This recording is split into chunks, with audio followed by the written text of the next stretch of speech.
Hey guys, what's up? It's time for another episode of From the Crow's Mouth, a video podcast hosted by yours truly, Mitch Cumming, lead singer, songwriter, guitar player, etc. for the band Stone Cold Crows. And what a busy week it has been for this guy. On top of working, almost 50 hours a week at my other job as a bartender, we had launched a new merch line this week. That was a lot of work, putting in new prices, new bundle deals, just so you guys can save a couple of bucks. New artwork, obviously new merch items. And a new single came out too, exclusively for download at our website, www.stonecoldcrows.com, Perdition at Sea, which, if you're in Canada, you can get that for less than a liter of gas. You could get it twice for a liter of gas based on the prices I've seen since I've been out. 99 cents, not a lot for a song, but it's 99 cents closer for us every time to getting back to the studio making more. And personally, I think it is the best song we've released to date, based on at least our level of orchestration and our complexity and our arrangements. I think it's a great step in the next chapter of Stone Cold Crows. So I highly recommend you check it out. And please, it's $1. Drop us $1, pick it up. It really does help us a lot. But before we talk music, why don't you sip on one of these beauties? Fall into a glass of paradise. That's right. I'm going to show you how to make the original recipe for the Mai Tai. So you'll probably notice this drink is not colorful red. That's because this is the original and it's been highly imitated cheaply. Corporations get their hands on things and they ruin everything. But this is how it used to be made, and this is the reason why it's one of the most popular drinks in the world. So without further ado, let's see how you can make one of these so you can sip on one. And then we will talk about our latest song, Perdition at Sea. So cheers.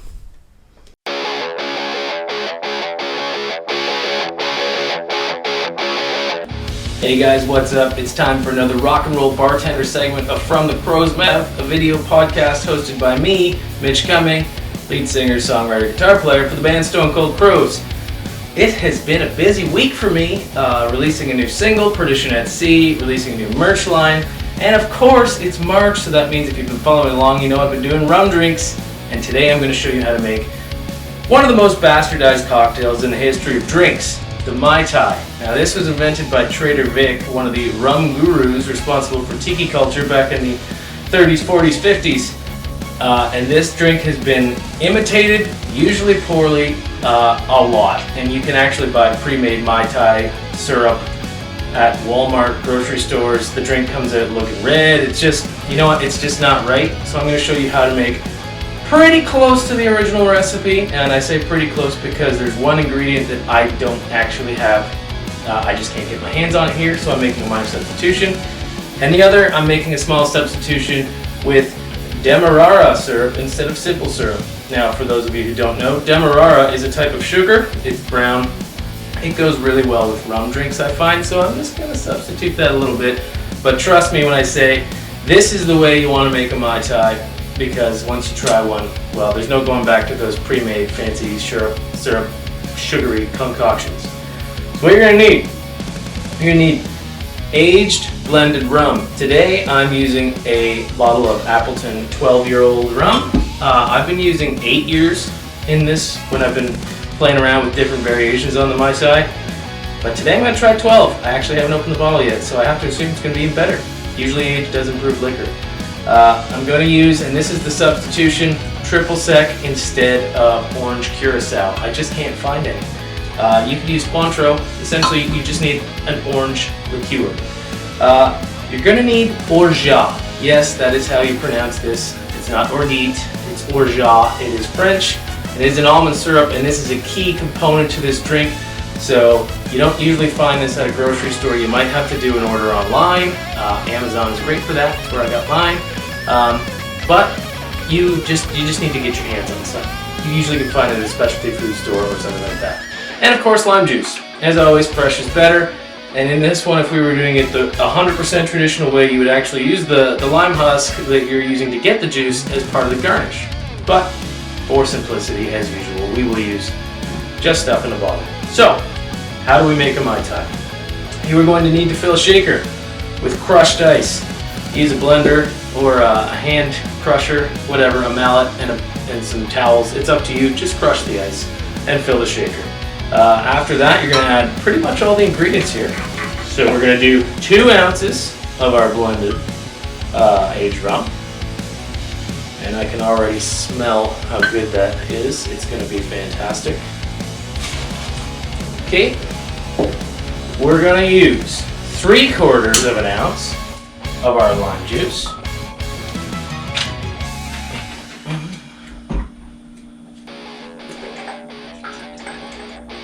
Let's put 3/4 there.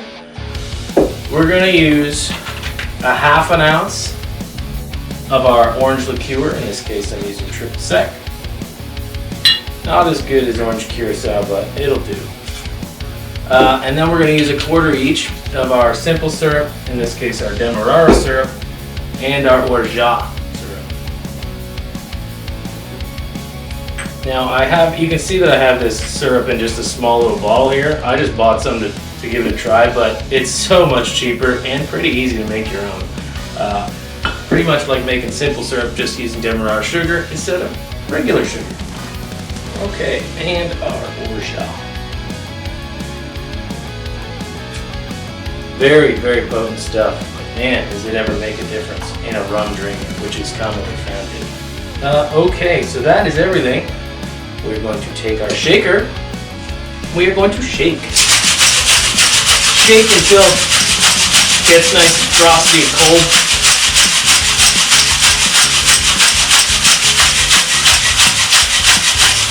There we go, we got some frost. Perfect.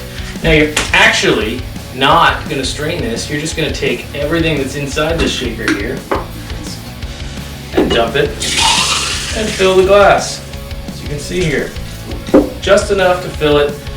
Now if you were pressing your lime, you're going to have a lime husk that's about a 1/2 size. And the garnish of this drink is actually to just place that on top and then take a sprig of mint leaves and to tuck it in there next to it. The idea is to make it look like a little tropical island. And trust me, this drink will take you to the tropics on your first sip and every sip after. So that's it, guys. That's how to make a Mai Tai, and I will join you on the music part of the podcast while I sip on this beauty. Cheers.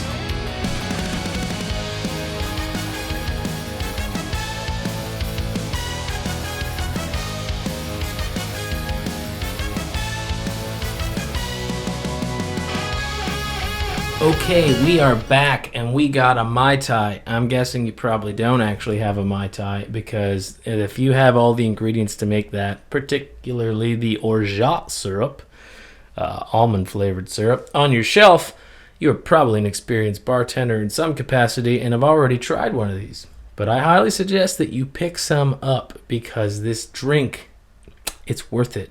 And you know what? If you go to a restaurant and you order one of these done in the traditional way, you're probably going to be paying like $15-18 for one. So spend the money on a bottle of syrup, then you can make as many as you want in the comfort of your own home. Just like I do. But I digress. And you know what? The mint isn't actually even part of the drink. I know I didn't say this in the drink part of the video, but it is an important part of the aroma, because every time you bring that glass up to your face, the mint aroma comes in. It actually adds a little hint of a je ne sais quoi to the drink. Aroma is very important. It does help a lot with taste. So, fun little scientific fact for you there.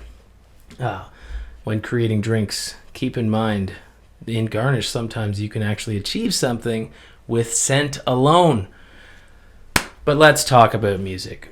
Perdition at Sea, Call Me Ishmael. The first line in Herman Melville's classic book, Moby Dick, and I'm sure you can tell based on the artwork and the lyrics and everything else that that is what the book is about.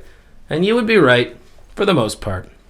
Yes, it is a tale about a crew that goes hunting for the elusive.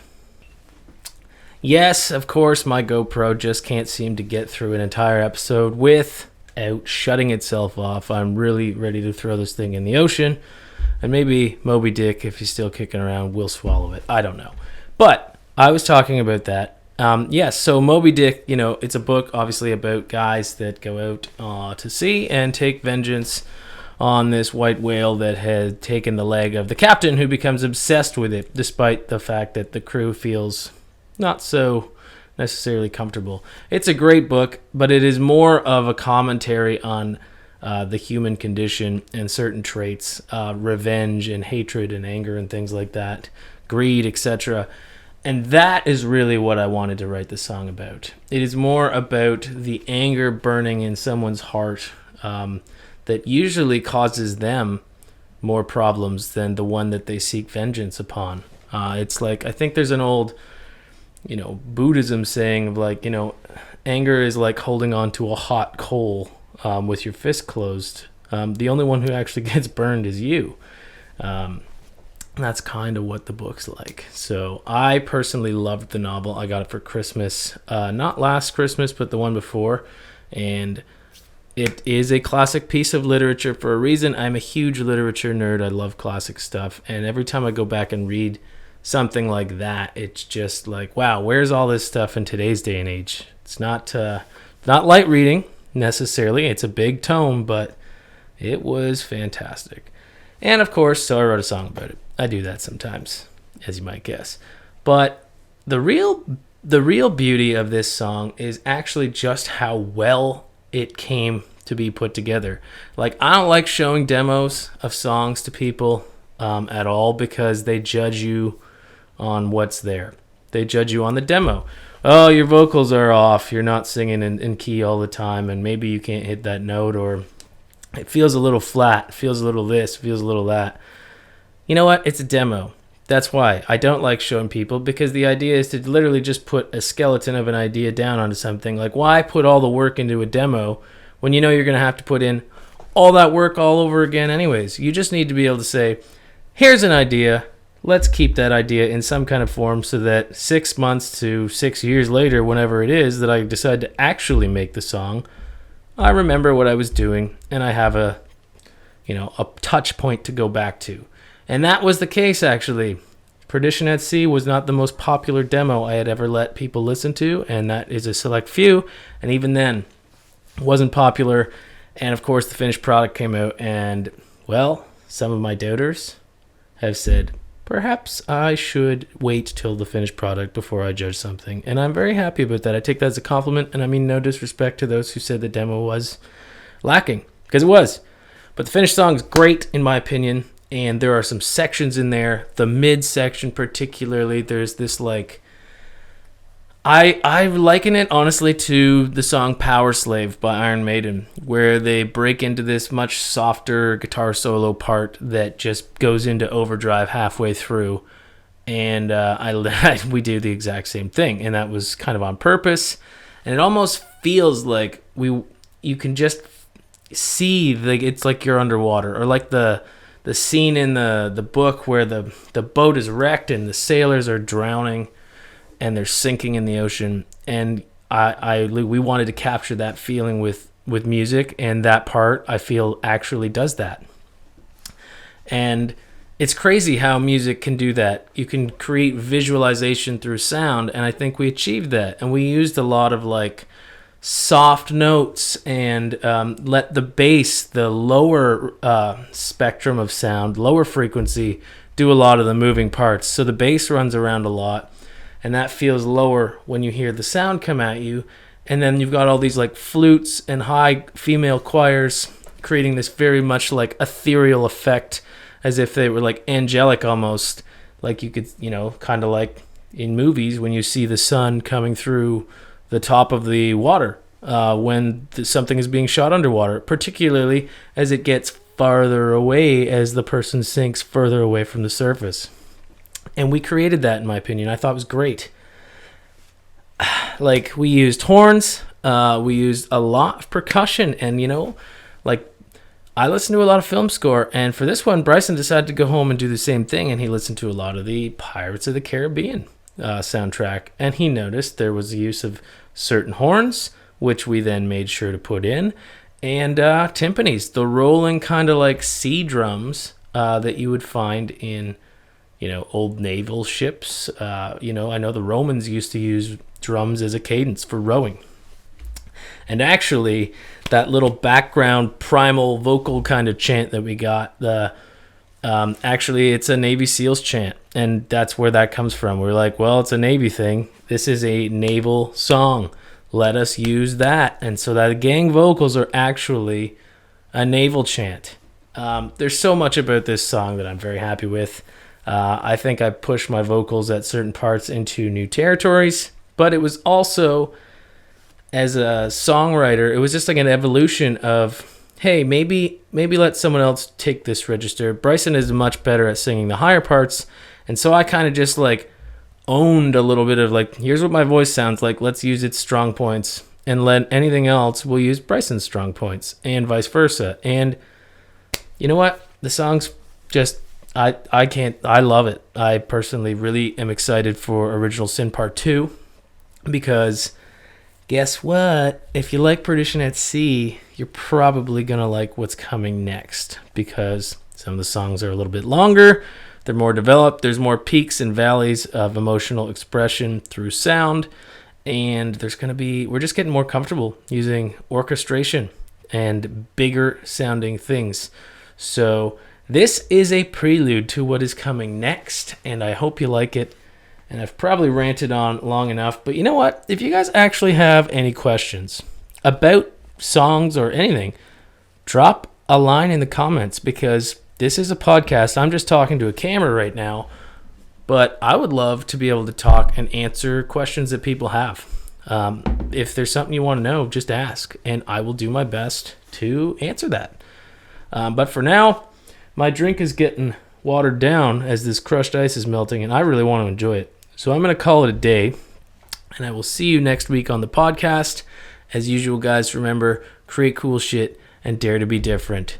Cheers, and I will see you next week.